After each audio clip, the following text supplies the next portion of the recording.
राम राम शेतकरी मित्रांनो, पाहुयात काल भारतामधून बांगलादेशमध्ये किती गाड्या कांदा एक्सपोर्ट झाला, तसेच त्या एक्सपोर्ट कांद्याला काल बॉर्डरवरती काय बाजारभाव निघाले, बाजारभावामध्ये काल नेमके काय बदल झाले याची सविस्तर माहिती आपण या व्हिडिओमध्ये जाणून घेणार आहोत। त्यासाठी मित्रांनो व्हिडिओ संपूर्ण पहा।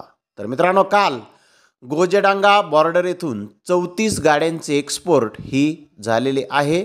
तर गोजेडांगा येथे काल बॅलन्समध्ये काही गाड्या ह्या शिल्लक राहिल्या नाही। 34 गाड्यांची एक्सपोर्ट ही काल गोजेडांगा येथून झाली।